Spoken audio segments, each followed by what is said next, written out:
I'm the unbeatable squirrel girl, and welcome to my crib. Well, I'm going to talk about eco-terrorism. Got too excited about jorts. I am leaving now with my Roomba or your blood on my hands. I'm back on my bullshit. What is meme if not air horn persevering? No, this is not a family show. And I quote, many American titties. Why'd you have to bring Dane Cook to this, Andrew? No one wanted that. Oh, you guys are not ready for what I've got today. And I've apparently hit the very end of my attention span. Give me like 30 seconds, I'm looking for rhymes. Hello and welcome to Debate This, the show where no one is right, but someone is definitely wrong. In this show, we take time out of our busy adult lives to talk about comic books, video games, and how this week I learned Horizon Forbidden West isn't a driving game. Who knew? Not me. Oh yeah, my favorite game, Forza Horizon Zero Dawn. That's what I thought it was. I would hunt robotic dinosaurs from the back of an Italian car. Oh yeah, absolutely. Is that the robotic dinosaur hunting game? Okay, I can't. That's the one. There's like 3 games that I've never heard of until they became huge, and I have no idea what any of them are. Totally. The games sound like they were made in a vacuum, like just like it's like the whales picking the balls and like figuring it from that South Park episode and finding a video game name. Yes. Dark Origins is probably going to be the next one. I mean, it's a good answer. I've been hearing about this Horizon game coming out, and I was like, oh, a new Forza game, because I've only heard the word Horizon used in that exclusive instance, I guess. So when all the screenshots started coming out of, is it Alloy? Is that the main character of the new one? Yeah. Yeah, when all the pictures of Alloy started coming out, I was like, weird, it's not a car. Thought it'd be a car. Does she drive the car? No car. You're saying there are no cars in the game. Okay. No one here has played it or knows. I've owned it for 2 years and I've never launched it. I know they're very good games. I know both of them are very good games, but Well, now get in. There's no time to explain. The execs are calling and we must go. Oh, fuck yeah. Woo! As big streaming continues to try to sell cable back to us in niche segmented apps, many of them are doubling down on breaking the nostalgia glass in case of emergency. We've seen a new DuckTales hit Disney Ploose, Showtime revamped Twin Peaks, Peacock rebooted Saved by the Bell, and Netflix shoved 5 seasons of Fuller House down our dumb, stupid faces. DuckTales started and ended before D Ploose hit the market, but... Did it? Was it that short-lived? Yeah, it's already over. Yeah. It was like, they made it through like 4 seasons. It was really good. Yeah. They made it like 3 or 4 seasons. Well, I would like to say that you can stream it on Disney Plus, so we can both be right, Kyle. We can't, I mean, yes, it is available on Disney Plus, but it was not made for that platform. But did we see it hit Disney Plus, Kyle? We did not. Shut up. Anyway, with all of these reboots across all these apps, you may have missed the news announced on July 14th of last year that MTV Cribs was coming back on Paramount Plus for season number 18. Wow. That's right, folks. The 2000 celebrity home walkthrough show that refuses to die is back to once again make you ask yourself, what the fuck are you doing with your life? Well, the execs have written us a blank check to launch our own niche streaming service. They want us to build the lineup of Debate This Division around our own Super Cribs spinoff. I'd just like to a moment of silence for Debate This Division. I feel like that deserves just a quick pause. So joining me today are Andrew, my DVD collection Henderson. Hell yeah. Todd, my HD TiVo unit Thomas. And Kyle, my dining room I've never used Harper, to show us some potential shooting locations. Are these unnecessary things that people have in their house? I would say had at the turn of the millennium. Yeah. Yeah. These are all things that I saw heavily featured by celebrities in the MTV Cribs Super compilation that I've just had on as background noise in my life for the last weekend. The very same video that we all watched today. Yes. Yeah. I like that you cited my DVD collection, but I would almost have preferred it be that line that came next to that in the Redman, the John Redman, in the Mr. Redman. Mr. Redman, in the Redman one, which was, "This is for the freaks." Okay, so just step back from the bit, I guess. I kind of want to talk about cribs for a minute, because, okay, I guess I'll do my last sentence. Come one, come all, it's time to ball. Perfect. As we try to determine which superhero secret lair should open up the first episode of DTV Cribs. Now, anyway, what I want to talk about, do you guys have any idea how many times Cribs has died and then been revamped and revitalized? And it's like Futurama. Back? I actually don't know. So MTV Cribs ran from 2000 to 2007, went away, came back in 2009. Around 2011, country music television, CMT, started their own CMT Cribs. Yeah. Mm-hmm. And then MTV Cribs ran through around 2012 to like 2015-ish, went away, came back in 2017 exclusively on MTV Snapchat, ran for 2 years, and then was revamped in 2021 for Paramount Plus. Cribs will not die. Cribs is like the McRib. It exists in perpetuity. I mean, like, it's only slightly different from a show that ran from 84 to 95 called Lifestyles of the Rich and Famous. Like, okay, it's barely different than that. Like, for now, 4 decades, there has been a market to see celebrities' homes. We're fascinated by it. Yeah. It is wild to me, though, in a post-pandemic, like the downfall of the modern economy, a post-NFT economy, if you will. Yes. To showcase expensive homes when most people cannot afford basic healthcare. That feels weird.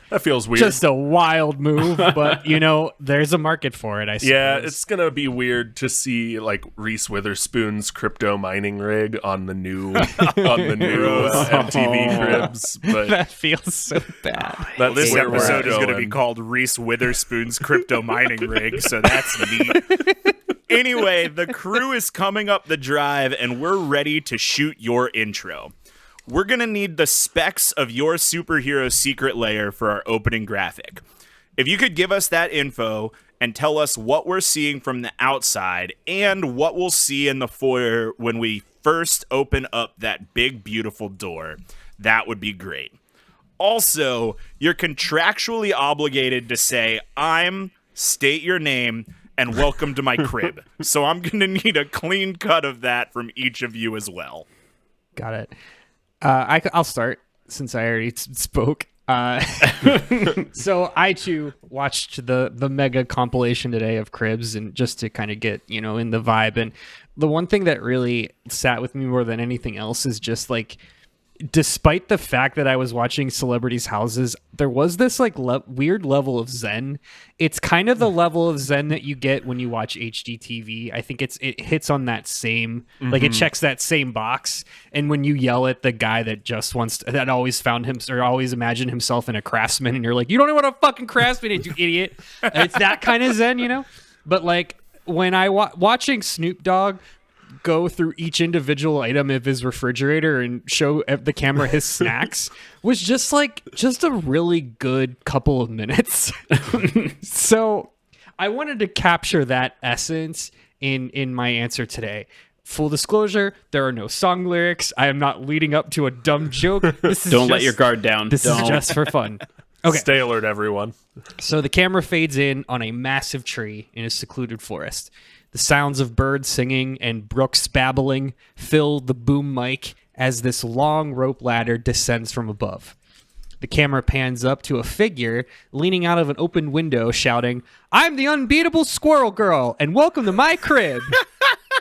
Several squirrels run past the camera crew's feet as we hear, "Oh!" and the camera falls to the ground along with the rest of the sound crew. the scene transitions with a graphic. Now in Cribs, when you watch Cribs, the first graphic is, according to this one compilation that I watched, there's always a graphic saying the specs of the house. And in a pre-housing market crash, a 2-bedroom, 2-bath was kind of a big deal before all the McMansions in California were built. So the specs for this one are 2 bedrooms, 37 hollowed out knots, 1.5 bath. It's a tree. Get it? It's a tree. Oh. Andrew, how many times did you practice shouting "I'm the unbeatable squirrel girl" to ensure you didn't First take. tongue-tie that? Nice. Wow. That's good. I'm Yes. impressed. Yeah, I was a wouldn't have communications guessed. major. So the location also, there's always a location tag. Kettle Moraine State Forest, Wisconsin. Huh. I will get into that in a little bit later. Is that canon, or are you just like... Well, okay, so I guess we can get into it. So Squirrel Girl, do you guys know? Sorry, guys. I didn't mean to activate the trap card. do all y'all fuck with Squirrel Girl? Do you know Squirrel Girl? Yeah, she's the only one that has defeated Thanos by herself, right? Isn't that, like, Among many standard others, canon? which we'll cover later. I'm sure we will. Squirrel Girl's a really fun character. I had heard about her, and I don't know why, I just thought of it. I was like, I want to talk about Squirrel Girl today. She's just a really fun kind of originally like a joke character, very like in that same Paste Pot Pete vibe, but like where Paste Pot Pete is chaotic evil, Squirrel Girl is chaotic good. Yeah, that's the perfect way to describe it. Yeah, thank you. So Squirrel Girl was originally introduced in a 70s issue of Iron Man. Is literally like a one-off joke. It was like Iron Man was wandering through the forest for some reason and was attacked by this girl who called herself Squirrel Girl, and it was kind of a referential nod on Marvel's behalf to like the fact that they kept doing like animal themed superheroes, because that's apparently all Jack Kirby and Stan Lee could think of. So it was this kind of, again, like a one-off joke where like she summoned a bunch of squirrels and defeated Doctor Doom somehow. But people loved this character so much that they kept bringing her back. And that was kind of the joke, was like Squirrel Girl is the most powerful superhero of them all. Yeah. She looks like a squirrel. She's got a 4-foot bushy squirrel tail that that's her tail. That's just a thing. And she's got little claws, but her superpowers are, she's got super strength and she's got a healing factor that's supposedly not as potent as Deadpool or Wolverine, but she does have some level of healing factor. And she has pouches that she stores nuts in. Because she's Squirrel Girl. Because she's Squirrel Girl. She's a squirrel. We'll talk a little bit later. She also has appeared in a lot of different Marvel teams, but is mostly a solo artist. One of the most notable is the Great Lakes Avengers. The Great Lakes I want to know more about the Great Lakes Oh my God, Avengers. I can't believe I know about this and you guys don't. Yes. That's amazing. The Great Lakes Avengers. I feel like knowing that a quarter of our state borders one of said lakes, I would have thought that we would have known about this. Yeah. So the Great Lakes Avengers are headquartered out of Milwaukee. Shut up. And they are led by a man or a crime fighter or superhero named Mr. Immortal, who can like take his head off his like he's an Addams Family character. Fantastic. Other notable members of the Great Lakes Avengers are Flatman, who is Mr. Fantastic but just a flat 2D person. Okay. And Doorman, who is literally just like, he's the D&D spell Dimension Door. What? Great.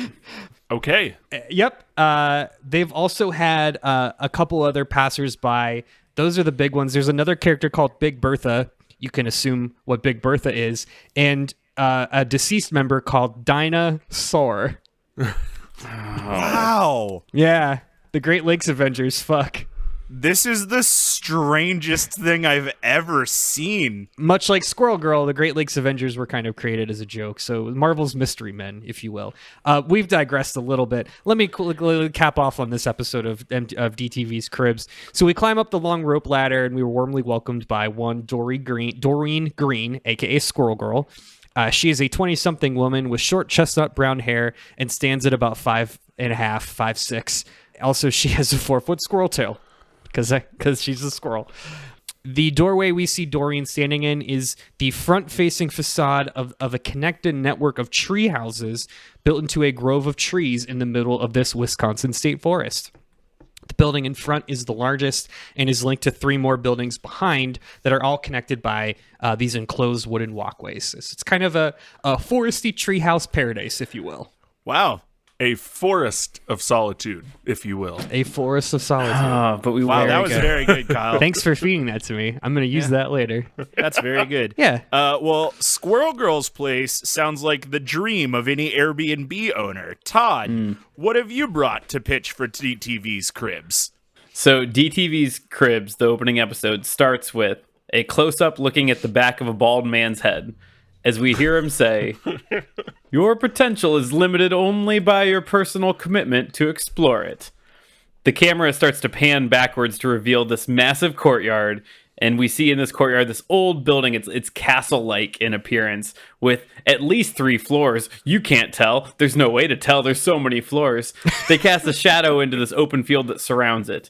Suddenly, like, the camera kind of pulls back in, and you see the door behind this man opens, and you see this impressive foyer and seemingly limitless hallway with this like hum and buzz of students that you see dedicated to their craft as they're learning and studying and talking. It cuts back to this man's voice. 55 classrooms. There are 55 rooms. Classrooms of deep learning. Specialized rooms for field experience. Breakstone Lake. A cozy Airbnb-style boathouse. And of course, Cerebro, my personal tool for telepathic communication. All of this offered tuition-free to all gifted youth seeking a refuge and opportunity to find a home. The man turns around and you realize he's been saying all of this without opening his mouth as he says, "Oh, my name is Charles Xavier, and welcome to my crib." And the camera like pulls back and flies through these. No, you gotta wait. You mean the like camera just pulls like a voiceover, Todd? Yeah, it's a voiceover, but it's extra voiceover because he's there, but he's not talking because it's in your brain. Anyway, camera flies back and it goes through these gates, and you see across the gates it says Xavier School for Gifted Youngsters, because I've brought for you today a fight school. We're doing a fight school, but also they live there because it's a residential campus. How does the telepathic message get picked up on the boom mic? That's what I was going to implying. say. Yes. I really like the idea of like, you know, this is a TV crew, so there is a sound guy who knows how to do his job, and like he's just like relaying this and writing it down when his eyes are bleeding. I think there's a couple answers. The comic book answer would just be that Charles Xavier is one of the most gifted telepaths. And we just start there. Whenever this episode reruns on MTV, he actually just The actual answer is that he has to pay attention to when it actually airs, and he hops into a Cerebro, and he just does that one specific part. Like, they have to tell him, be like, hey, it's syndicated. It's part on of the contract. every 7 months. It's the third Wednesday of that month. Your episode is at 7 p.m. Eastern, and so Charles Xavier has to get in Cerebro and do that. No one at any point thinks that maybe a voiceover would just be fine. They do this expensive process of getting Cerebro to beam every... I don't think... I mean, we don't know the cost of operating Cerebro. That's written off. I'm sure that when it goes to syndication, they'll just have someone re-record the voiceover anyway. Probably. Okay, so a couple of things. One, I came here to film an episode of DTV Cribs, not go on a college orientation visit. So there's residential. that. It's a mandatory residential campus, so it's both. Check box both. Thing 2, I learned from watching Tony Hawk's episode of Cribs that the kids are not the most exciting part, and something that you left out of the requested specs that I asked for was the number of bathrooms. So how many... You've got 53 rooms and a whole horde of children and a bald man who doesn't open his mouth. How many bathrooms are in this home? Many. So for Charles himself, obviously private study, private bathroom, whole 9 yards. Any faculty that live on the premises, also private bathrooms. Airbnb, the Airbnb boathouse that I listed also is used as a residence, has a private bathroom. All the students, large community, gender neutral bathrooms. I mean, I want to kind of be upset about that answer, but at the same time, it seems pretty legitimate. I don't imagine feels right. It's not a celebrity house, but it's fine. I mean, Part of it is a celebrity house. It's a big building, 55 rooms. It's not a 2-bed, 2-bath like American rapper Redman lives in. You know? It's also not a tree house. How dare you from your high horse, from your oak tree? My high tree. How many tree houses are on Airbnb compared to how many Professor Xavier's School for Gifted Children are on Airbnb? The answer is I have more than you. That's a question I'll leave our listeners to ponder. Kyle, it's your turn. All right, Matt. So we open with some great drone footage of the Jump City coast. Beautiful skyscrapers, amazing bridges, gorgeous cliffs. The camera drops down close to the water and pans around to a 10-story glass skyscraper alone on an island in the bay, shaped like a giant capital T. It's subtle is what it is. Mm-hmm. Subtle. We cut to a ferry tying onto a dock on that island and are greeted by 5 teens in colorful outfits. They fight for the front spot of the camera for a little while before all silently agreeing to share, before exclaiming, "We're the Teen Titans, and welcome to our crib." It's Titan's Tower. Titan's Tower appears at the bottom. Oh, yeah, it is a giant T. It is literally a giant T. It is yes. a giant T in, like, all continuities. Yeah. 5 bedrooms, 2 bathrooms, a rooftop basketball court and swimming pool, That's dope. underground garage, and spaceship launch pad, all features of Titan's Tower.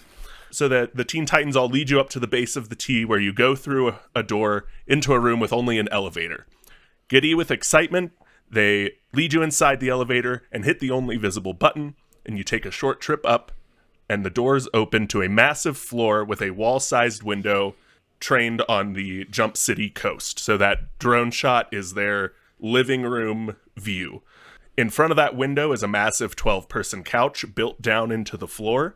Wow, a conversation pit. Yeah, a conversation a pit. split level tower. Behind the couch is an open kitchen with multiple fridges, each uniquely labeled.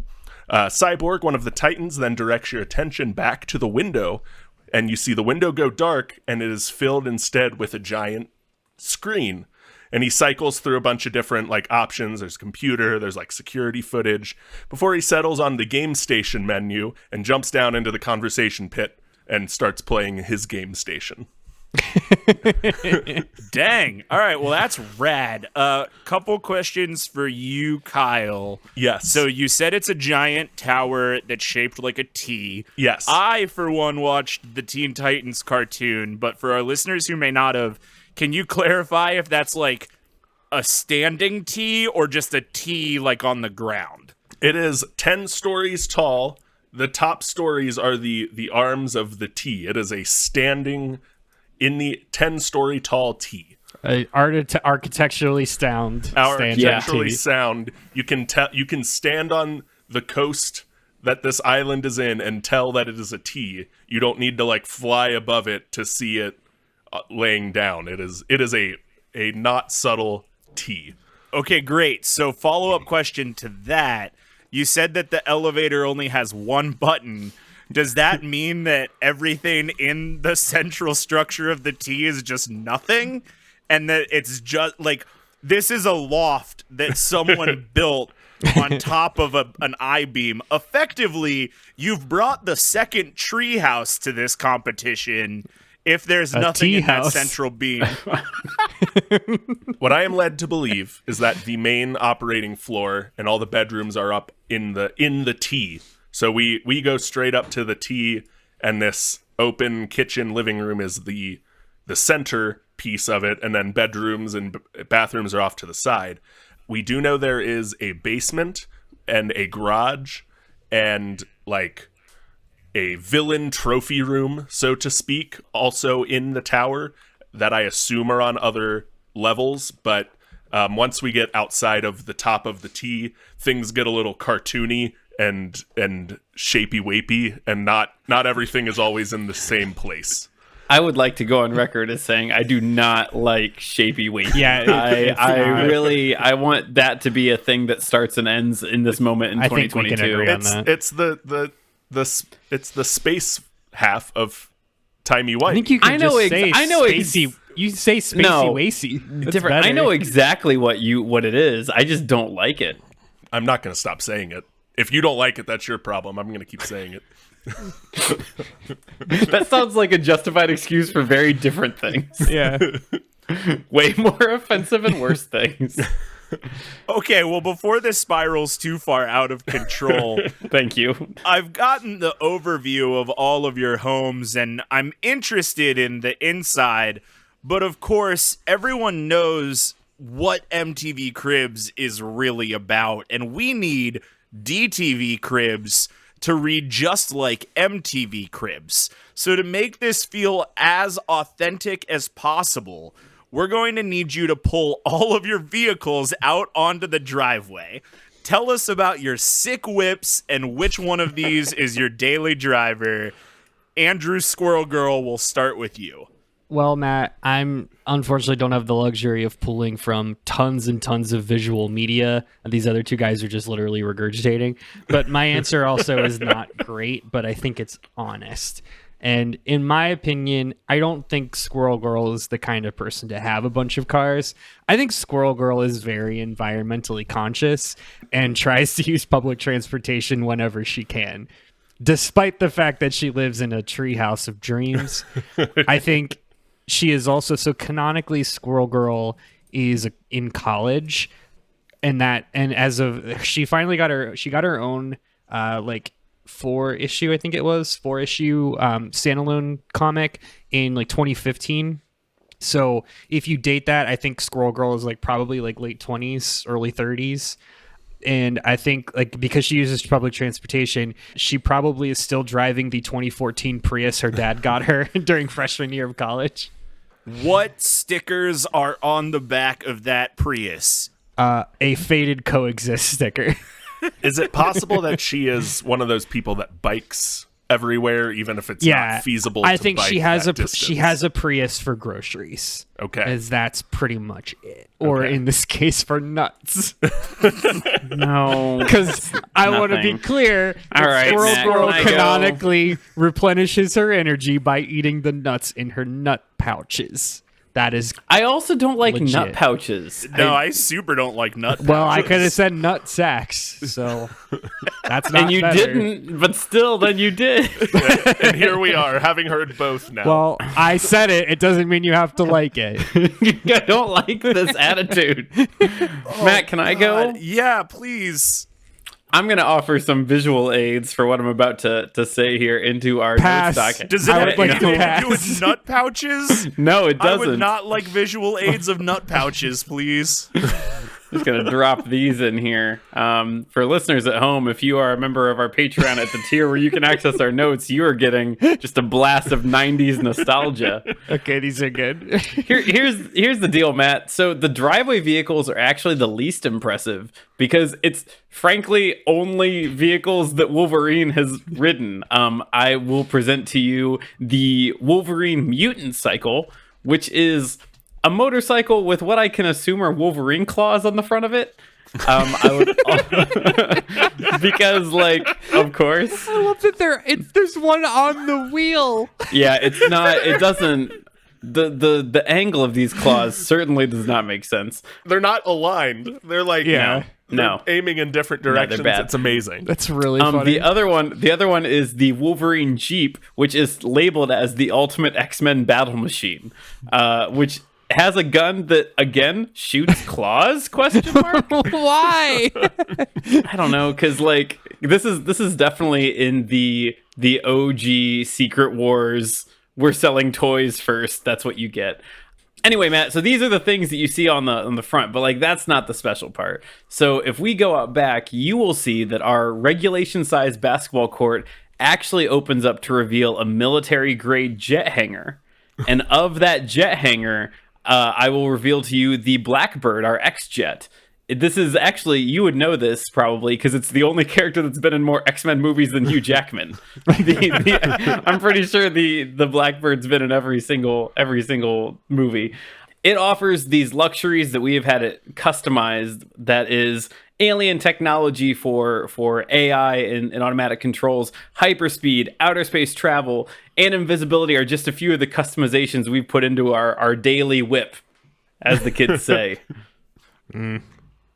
Also, other things about the Blackbird that are really stupid, since Cyclops is the one that pilots it most often, it has something where he can shoot his eye beams and then they're amplified out. I don't know how. I assume he looks through like a submarine torpedo thing, and the science just makes it work. I didn't look into it. I was thinking great. It was like a speaker box at the bank. He just has to like hold it up to his eyes. The periscope idea is so much better. I think it's the periscope, and yeah. So that's it. That's the Blackbird. It's the the iconic jet that has a ton of lore to it, and I won't get into it. All right, fine. It comes out of the basketball court. It's a whole plot point in one of the X-Men movies, maybe the first or second one, where they tell it, or they X-ray the entire place, which you would think that their technology, they would do like a lead basketball court so you couldn't see the outline of a military jet.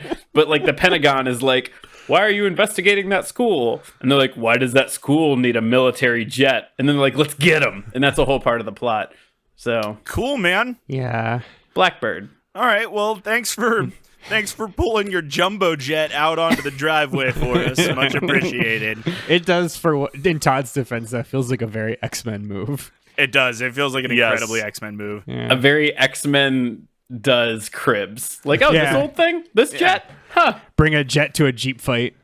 That Jeep is so stupid. All right, Kyle, go ahead. Tell me about your whips. All right, so the Titans take you back down the elevator to another floor, opening to another full-sized room. But this one is a garage. Robin, Cyborg, and Starfire all speed ahead, with Beast Boy and Raven staying with the crew. You hear engines rev and tires squeal. Robin arrives back first on a giant red motorcycle, followed by Cyborg hanging out the window of a very teched out hatchback. And I'm dropping pictures of these here. Why are there so many stupid X-Men vehicles? And also, why does Deadpool get a Vespa? Todd, we're not talking about the X-Men anymore. Shut up. Because merchandising, Todd. Fair. So Robin and Cyborg begin arguing over whether the Robin cycle or the T-car has the coolest crime-fighting features. When outside, you feel the T-car looks like a 2014 Prius. I'm just gonna say. I like forgot what it looked like when I was doing this, and I went to the fan page for it. I was like, oh my god, it is a hatchback. Yeah, it's a fucking Prius. So they're arguing over who has the cooler supercar, when you feel a rumble outside and a ship begins to emerge out of the ocean, rises completely out of the water, and then settles down on a nearby launch pad when we see Starfire emerge from the T-ship. Cyborg leaps out of the T-car and yells, I forgot about the T-ship, and tells the camera about how it can fly, it can withstand the pressure of the Mariana Trench. It even has been into space, and that he can control the T-car and T-ship with his robot half, his cybernetic parts. But, he adds, that's not even it. And he goes to a panel on the wall and begins jacking wires into panels on his cybernetic parts, and the tower, Titan's tower, starts to respond. A panel comes down with a shot from outside the front of the tower with crosshairs, and we see massive cannons start to emerge from all around the island. Aiming at nothing, Cyborg shouts "Booyah!" and fires a massive energy blast from all the cannons at once. Wow. And when power returns to the tower, the other Titans, as well as our camera crew, are all speechless. So, wait, sorry. So, Robin and co. just have a rogue missile salvo that they can fire at will? Is your house also a mech, Kyle? Their Titan's tower is also a mech. So there's the T-ship all added to the notes. I don't have... Oh, subtle. Yeah, dope. Subtle. I don't have an image of Titan's tower being controlled by Cyborg, but I can confirm that it is rad as hell. Huh. I imagine it's Liberty Prime energy. Yes. That might just be for a couple of us, but yeah. I wrote this question expecting to hear about the Batmobile like a couple of times. Oh no. And I've gotten so many different answers. Well, this has been interesting. More than one motorcycle, though. Yeah. And more than one Prius. Yeah. Yeah, but is your motorcycle physically built in such a way that it couldn't actually drive? Okay. So the moment we've all been waiting for is here. It's time to see where the magic happens. Now, this could be your recording studio, your skate park, your kitchen, or even your bedroom with a really uncomfortable amount of mirrors. Give us the grand tour and show us what American rapper Redman referred to the, quote, De La Casa money room, unquote. God. Andrew, go ahead. We're going to have to link that stupid YouTube video in the notes. And It's in the notes already. Great. Specifically call out the Redman portion because it's art. Look, man, like Squirrel Girl, everything about this treehouse is cozy, nature-loving, crunchy paradise. This is just like, she, like I said, she's like 26, 27. All she's doing, like what she's doing every night, she's making a cup of hot tea and she's hanging out outside on the porch just watching the sun go down. Like, I think like that's kind of Squirrel Girl's vibe, right? Like when she's not destroying Ego the Living Planet, she's just chilling and watching the birds fly by. We're going to get into that. But let me first talk about what this treehouse looks like. So, like I said, Squirrel Girl's treehouse is really just a monument to nature. You see this main kind of front-facing building is an open concept living room / kitchen that is framed by 3 full-wall glass panels, allowing in the maximum amount of natural light possible. The whole dang room is a 4 Seasons room. Everybody wants 4 Seasons room. Baby, it's all 4 Seasons rooms. Attached to the living room is actually another rope ladder leading up to a porch that kind of oversees the rest of the, what did I place her in? The Kettle Moraine State Forest in Wisconsin. The porch is complete with, of course, wooden Adirondack chairs and a solar-powered infinity pool hot tub that uses 100% recycled water because Squirrel Girl is very economical and is also really passionate about solar energy. Don't ask how it works. It just does. It's sustainable. Trust me. Okay. So I mentioned before, this is kind of like a network of these smaller buildings that are, kind of placed around the treetops. So from the main building, the building to the left, if you take the wooden bridge to the left, that leads to Squirrel Girl's bedroom, which is honestly fairly modest. It's a 1-bedroom, really just intended for sleeping in the winter, because half of the year Squirrel Girl is not in her room. She's sleeping on a tent in the porch so she can fall asleep to the sounds of the woods and the aforementioned babbling brook. I straight up thought you were about to say she hibernates. That you I only get also squirrel. thought That's you where were I'm gonna getting. say hibernate. That's where I'm getting. Okay. She sleeps in the bedroom in the winter. Oh, okay. Yeah, Gotcha. yeah. So thanks for making my argument for me. Now, if you're going back to that main building, the building to the right will take you to Squirrel Girl's office, which she warns is a bit messy because of grad school finals just having wrapped up. We see another cozy room framed by a picture window. On top of an ornate oak desk sits one of those pastel-colored Mac CRT desktops from 2002. You remember those ones? I do. Yes. It suits her just fine. She just needs Word. But the last building, guys, the last building is Squirrel Girl's crowned jewel. So she tells us she's going to take us to the final stop of the tour. And this is what she called, her favorite room in the house, the trophy room.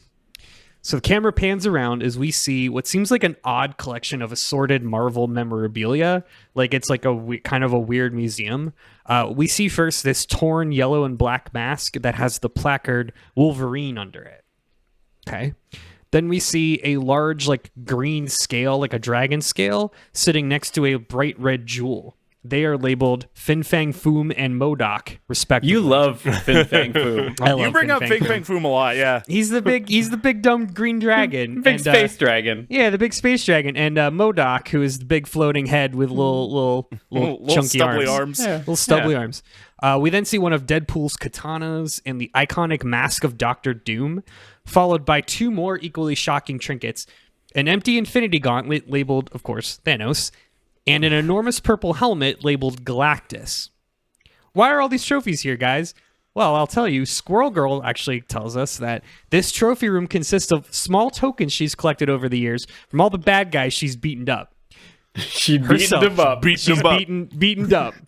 Because it is actual Marvel canon that Squirrel Girl has single-handedly defeated the likes of Wolverine, Deadpool, Thanos, awesome. Doctor Doom, Galactus, and even Ego the Living Planet, aka the bad guy from Guardians 2, and Korvac, who is a god with unlimited cosmic power that required the full might of both the Avengers and the Guardians of the Galaxy to take down. This is all 100% canon, and it is a recurring joke with Squirrel Girl. Her bit is she kills bad guys off screen, which I find very funny. It's really good. It's really dumb. I love it. It's so dumb and stupid. So the first time they did this, I think it was with... so the first time was technically in her intro comic. She destroyed Doctor Doom with the power of squirrel because she just summoned a bunch of squirrels and Doctor Doom says something like, curse these rodents, and they fill him with tiny little scritches and make him run away. Another time, so she beats up Deadpool. She takes on Deadpool one-on-one because I guess the scratches from her squirrel claw don't register hard enough for his healing power to kick in. Shut up. That's awesome. So awesome dumb. And stupid. So good, right? So Marvel just kept expounding on this and building this more and more. And what they'll do is it's kind of like a Family Guy cutaway gag, where it'll be like, oh yeah, remember that time Squirrel Girl killed Thanos? And it's and there's just a panel of her dusting her hands, and Uatu the Watcher's there looking at an unconscious Thanos, and he's like, that's not even a simulacrum. That's legit Thanos. And Squirrel Girl is like, yep. It's so good. I love Squirrel Girl. It's amazing. So her final room is her trophy room for which is why she's the unbeatable Squirrel Girl. Wow. Well, amazing. I learned a lot about Squirrel Girl today. Yeah, I don't know what it has to say about your crib, but it had a lot to say about your person, and I like that. Look, I really wanted to talk about Squirrel Girl today, so you're right. All right, Todd, tell us all about where the magic happens at Professor X's School for Gifted Youngsters. It took me until question 3 to realize that we all brought you plucky youngsters. Of some way, shape, or form. This is a show of plucky teens today. Yeah, we all brought you various plucky teens or people in their 20s doing their best as they navigate grad school, as I think what Squirrel Girl is doing. Yeah. So, Matt, we currently live in this world where, every institution of residential higher learning is literally a proverbial arms race to offer the biggest and best things to college students. That's just what it is. So institutions nowadays, they offer the basics like climbing walls, all the way up to poolside cabanas with water slides and lazy rivers. Those are things. Those are actual things on college campuses that I've seen with my human Todd eyes. Cite your source. Where? I would love to. Climbing walls. A campus source. Center. Climbing walls, source everywhere. Poolside cabanas, that is University of Central Florida. They have a rad poolside cabana set up. Lazy river, I believe it's Akron. Akron has a lazy river. It's right next to the Jimmy Buffett's Margaritaville. Yeah, it's not good. A lazy river on a college campus that's not even going to be usable 6 months out of the year. It's an indoor lazy river. Not the point. This is dumb. That's a little better. Yeah, it's different. It's something. So, not to be outdone, let me introduce you, Matt, and the door. Well, you DT Cribs. Opens up the door. Forgot what we were doing with the execs. To a room that says the danger room. This is where the magic happens. So this very plain and ordinary. That sounds like what you named your dorm in college. Welcome to the danger room. So this very plain and ordinary and Professor X winks at you room is actually the crown gem of the Xavier School for Gifted Youngsters. So as he's speaking, you see the panels, they start shifting and changing to form an entirely new world around you. The danger room is our take on, quote, an immersive experiential learning experience for youngsters looking to try out some new things. With a few presses of a button, we can simulate a trip to hostile lands to mirror that of a study abroad trip at 10 a.m. and be able to wrap that up by 2 p.m. for a version of phys ed, which is, in this world, training against murderous sentry bots created to specifically hunt down mutants. Inventively, these are called sentries because, like, that's what they are. It's probably also worth noting, we have a $2 billion groundbreaking medical and research lab situation that's manned by a giant blue monster that teaches students science. Science that actually transcends the limits known to humankind and mutant kind alike. Todd, calling him a monster is actually ableist language. He's a mutant. That's just how Kelsey he is. Kelsey Grammer is a monster, Kyle, and he knows what he did. But yeah, we have these $1 billion I guess facilities. It's honestly kind of incredible, but the funding that they generate from the research actually pays for the immense cost of the danger room. So that's why we keep those around. But like, that's how these things kind of go in higher education, and everything I've said is kind of a metaphor when you think about it and feels bad. But anyway, we have the danger room and the science rooms. Can the danger room be a lazy river? Oh, I mean, yeah. This feels very mystery candy. Like, it can be whatever you want it to be. Yeah. Like the holodeck on TNG. It is absolutely It Star is Trek the holodeck. Like, it's the holodeck. Which, like, if your Professor Xavier is not walking around in 1920s era gangster uniforms, then it's just lazy writing. I mean, just listen.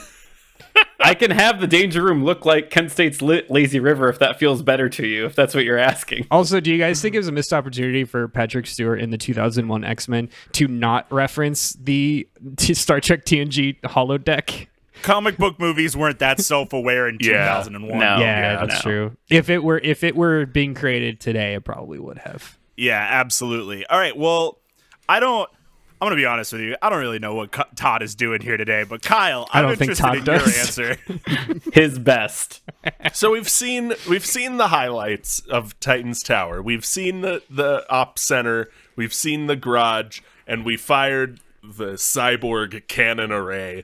So we'll just quickly take you through each of the Titans' bedrooms or sleeping quarters, whatever you want to call them. So we start out with Robin. He's got a very natural wood aesthetic, a very simple but elegant bed with wall-to-wall bookshelves on each side wall. He walks over to one of the bookshelves and pulls a book lever, and the bed retracts into the floor, and a dojo training ground takes its place. Simultaneously, each bookshelf slides away to banks of gadgets, gizmos, and armor. He's got the Matrix weapon racks slide in, and his bookshelves slide away. We cut to Cyborg. He's got no bed, but he's got a tilted steel plate laying on the wall with a place for Cy to just plug in and recharge. In this case, quite literally.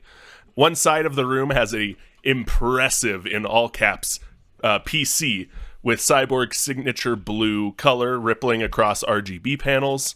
On the PC. Another wall has pictures of him before his accident and a huge trophy case filled with awards and trophies that he won before he was a superhero. Beast Boy has your typical messy dorm room, but worse. It smells faintly of BO and soiled wood chips, but worse and not so faintly. Starfire has your typical teen girl's room, a pillowy bed, closets galore, and a quickly retractable skylight for when she needs to fly out to fight crime. And we end with Raven's room.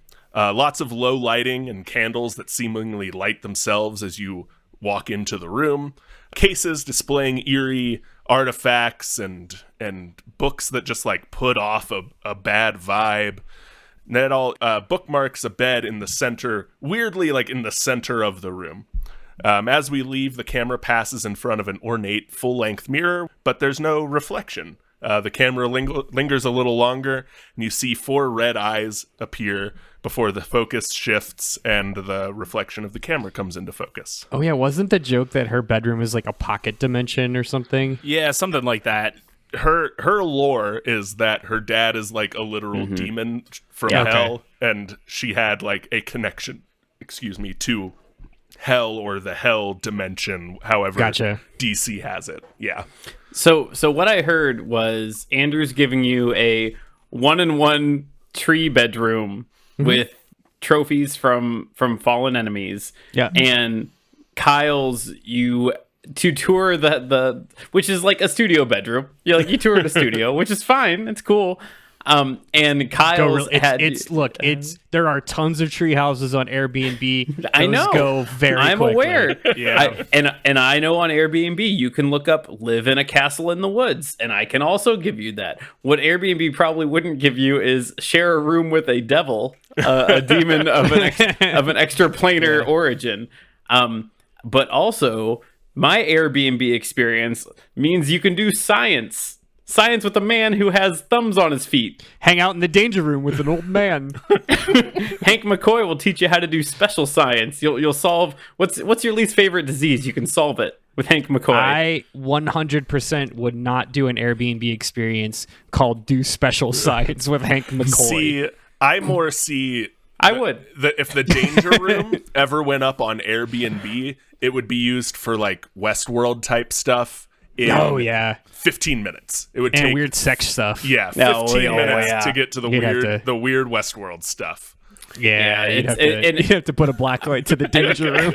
No, you don't. I think Westworld is the best like metaphor for the danger room, because again, like cool Wild West stuff for 15 minutes, and then 16 minutes in, someone's doing something weird in there. Yep. Yeah. It's known. Okay, so why don't we all just take a second and then come back to the bit that we're doing, because we got a podcast to finish here, and I'm going to ask the super secret bonus question, and then we're going to go to break, and then we're going to answer that question. So, episodes of MTV Cribs can actually be scientifically carbon dated by what insanely expensive gadget or toy is tossed inside a messy bedroom. So, my super secret bonus question for you today is, what is your Secret Lairs 2022 version of a purple Sega Dreamcast? I will take your answers right after this. From the nerds at Debate This comes a new streaming experience. Last year, we launched The Ploose is Loose, a podcast where we dove into plot details, Easter eggs, and wild speculation into 2021's breadth of new MCU content. And we're still going to do that. We're just changing some things. Coming to Twitch this March, a show that asks the real questions. Kyle, why are you talking like that? Yes, anyway, starting with the release of Moon Knight on March 30th, we will be streaming our MCU post show at twitch.tv/debatethiscast. Episodes will still be posted on the same podcast feed a day later. So just like when Mephisto... What? No, we're not going to talk about Mephisto anymore. Yeah, unless he actually shows up. Bringing you the best recaps of the MCU, and only the MCU. Well, that's not entirely true. Yeah, we talked about this, bud. We're going to cover other stuff too. Yeah, all kinds of comic book TV shows and movies, just like that Jared Leto movie Morbius that's definitely coming out. Yeah, and we're also going to have special guests to tell us what they thought of the thing we watched. Guys, I'm sorry. I screwed this whole thing up. I'll just go. No, Kyle, no, it's okay. We still need someone to reveal the new name. Yeah, why don't you do it? Yeah? You mean it? Yeah, go on ahead. Coming this March to Twitch. Look out for Avenge This, a comic book movie and television discussion show where we watch all of the MCU stuff and also some of the DC stuff that we want to watch. You can watch Avenge This live at twitch.tv/debatethiscast or download episodes through the Avenge This podcast feed wherever you download podcasts. Hey, Nice. way to go. Good. Super duper. All right, welcome back. We are trying to figure out which superhero secret lair is going to open up the first episode of DTV Cribs. I don't know if you needed me to repeat the question, but I needed me to repeat what we're doing here today. So now I'll take your answers to the super secret bonus question. What is your Secret Lairs 2022 version of that purple Sega Dreamcast buried under a stack of laundry? Andrew, we'll start with you. So, in kind of keeping with the theme of the 2014 Prius, I think Squirrel Girl, one, is trying to be very sustainable and not purchase big, expensive toys from tech companies, because she's probably definitely anti-Amazon, and probably like not super a fan of Google. So I think Squirrel Girl in her 2022 version is very against, like, she's like that flavor of like crunchy libertarian, but not like not capital L libertarian, more like a homesteader kind of libertarian, Yeah. Where it's like, I just kind of want to do my own thing and like not be on the grid, but like I also support healthcare and public policies. Is Squirrel Girl a prepper? Is Squirrel Girl a doomsday prepper? I feel like that has negative connotations. I think it does, and it doesn't need to. Yeah. I think she probably has like a lot of organic toilet paper. Oh, okay. Like she rocks a composting toilet. Yeah. She's into composting. I think that's the vibe. That's the word I was looking for. She makes her own deodorant. Trigger word. Yeah. That's the trigger word. So that all being said, she definitely has a Zune. Her most prized possession is her Zune that still works and, quote, is just as good. It's covered in stickers from like old bands that she went and saw live. Except it runs on like PIM particles now, so it'll never break. So that it can work. And it's a Zune. Cool. I like that. I didn't have a Zoom, but I made fun of my friend who did. Todd, what is in your superhero secret lair? Yeah, this is good. Remember in Deadpool when like he's at Xavier's school and they slowly close a door that has all the First Class Trilogy X-Men actors in it when he walks past it? Yeah. So that room is still there now as we film this in late 2021/2022. Only now that has all the actors from the 2 X-Men trilogies standing around. They're talking about who did and did not get contracts to return for the new Doctor Strange movie. So that perfectly timestamps this in 2022 for all time, like an incredibly preserved time capsule. Also, the room is incredibly awkward. It's incredibly awkward because you know they're not bringing J-Law back. She raised hell on the way out. She's not getting invited back in. All right, Kyle, finish us out. What is the carbon dating device in your superhero secret lair? Okay. So I told you we saw Cyborg's bedroom, and in it was one of the most impressive PCs you've ever seen built in the corner. Focusing in on his PC a little more, Cyborg pulls the camera aside and says, "Let me show you my crypto operation." No. Wait for it. Is it just him? Wait for it. Let me show you my crypto operation. And he opens up a program that is an AI algorithm that seeks out different cryptocurrencies online, specifically to, I don't know, put a virus in them, tank them in some way. It's a crypto rig that goes around finding and tanking cryptocurrencies because he's a superhero and he knows how bad cryptocurrency is. Cool. Way to turn it around, Kyle.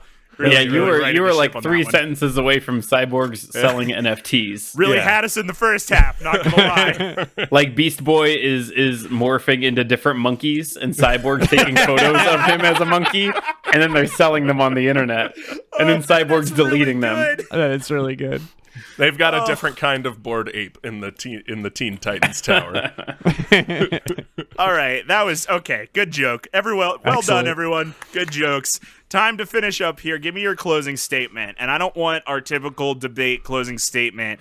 Cribs segments typically ended with celebrities saying like, "Well, this has been fun, but I have to go scuba dive in my hot tub. See you next time," or something like that. So, give me your closing statement, but as your sign-off for your episode of DTV Cribs. Thanks, everybody, for stopping by. The squirrels are getting hungry, so it's time to go fill the nut sacks. No. Oh, wow. Okay. I'll just go. You don't have to tell me, Matt. I'm just going to go. Well, this has been fun, but I have to go continue to help create a near limitless army of superpowered crime-fighting teens while simultaneously tackling the topic of bigotry and not so subtle character arcs. I mean, because that's what Professor X has done. Professor X does. He's made a childhood army. And the Teen Titans are well, this has been fun, but we have to go stop a literal demon from hell from taking over Earth. And they jump in the T-ship and fly off into space or another dimension or something. Wow. Well, this has been a We journey. can't let Andrew get away with this. What? Using nutsacks twice in the same podcast? And the first time was like, you can't get mad at me. I didn't say nutsacks. And also, you can't get mad at me for saying it because I only said it to tell you what I didn't say. And then he came back and said it. I wouldn't have said it if you guys hadn't made such a No, don't big you deal about victim it. blame me in this podcast. Victim blaming us. Oh, boy. It's time for good vibes, so y'all can just go ahead with that. Man, this was fun. Todd, you brought child soldiers to the party. And Someone had to. What a fun group of plucky teens that are also dying for an old man's ideals. Yeah, of course the X-Mansion's a great house to live. The X-Mansion fucking rules, and the Danger Room is the holodeck. The Danger Room, to disagree with my joke earlier, of course, the Danger Room is going to be picked up on Airbnb ASAP. It's gonna be the most expensive thing, and it's gonna be filled with weird sex shit. That's just the way it works. But all that being said, who wouldn't want to live at the X-Mansion? Because it's cool. It's filled with crime-fighting teens who shoot fireballs at each other. Awesome work. Kyle, Teen Titans rules, and every time I'm reminded that Teen Titans rules, I get more excited about how much Teen Titans rules. Not mentioning the gritty reboot that's called Titans. I think that's very bad. Yeah, we are specifically talking about the adorable like anime adjacent. Yeah, the anime adjacent one. The wanime, the Western anime. The wanime one. Oh, Wow, we got Spacey Wacy Nutsacks and Wanime. Spacey Wacy is a crime. And the Teen Titans Tower is a big T, and it's so cute and so dumb. Oh. I love it. I just looking at this picture of the big T fills me with nostalgia. It makes me very happy. Great job, guys. Andrew, you brought us Squirrel Girl, which I gotta tell you, I'm like equally invested in Squirrel Girl destroys the most powerful beings in the Marvel universe, and Squirrel Girl as a human squirrel hybrid who is like living a human squirrel life and collecting nuts and doing her best to reduce her carbon footprint. Like I'm pretty into that. And you might be right that people might be all about reserving the Danger Room, but like you are 100% right. People eat up that treehouse shit on Airbnb. You look at every Airbnb that overlooks a waterfall and is somewhat elevated, boom, $400 a night. $400 a night booked out for 3.5 years. For 3 years. Yeah. I mean, I'm just throwing money at it. Like I was looking at pictures. I have pictures of inspiration of tree houses on Airbnb, and I want them all. There's one in Ohio that's like down south on like the edge of a waterfall, and it's like, of course, it's gorgeous looking, and it always shows up on these ads for Airbnb. And then you, like Kyle just said, you look at it, it's $800 to reserve, 3-night minimum, booked out for 3 years. Like you're never getting to see this property. Kyle, much like Andrew said that I brought childhood soldiers, you kind of also brought child soldiers, but they're not fighting, but they're doing it on their own like thing to prove it for their It's more of a vigilante team than childhood soldiers. Like a fun Power Rangers kind of soldier. They're doing it to prove it to the adults they can do it. And you know, good on them. I really like all of the Teen Titans that I ever watched. And I also didn't watch the Titans reboot. I'm not into it. But good on you for presenting a giant T on an island. It's subtle, and I like that. It felt the most MTV Cribsy of all the options I considered. Vigilant teen. Is that anything? Is there anything there? It sounds like a McElroy year naming device. Is what it sounds like. It sure does. Well, I have to... I got a good vibes. Okay, all I had was the joke that being a child soldier, if you go to school at the School for Gifted Youngsters, sounds like going to a Catholic college and having a weekly mass requirement. That's all I got. Call me out, Matt. Actually, in a completely unironically, I could imagine a Catholic or highly religious institution titling their mascots the child soldiers. Like The Gifted Youngsters. Can you not see this? Yeah. Gross. Go ahead now, Kyle. Onward, children soldiers. So good vibes. Andrew, Squirrel Girl is a very good choice, and we need to just talk about Squirrel Girl more on this podcast. It's the kind of like meta fourth wall breaking that it's the opposite meta that Deadpool is. Like it's like you said, what was your example of the chaotic evil? What was it? It doesn't matter. Paste Pot Pete is chaotic evil. Paste Pot Pete is chaotic good. Face Pot Pete is inconvenient evil. Deadpool is one type of fourth wall breaking humor, and Squirrel Girl is another type of fourth wall breaking humor. And I'm glad we got to talk about her some today.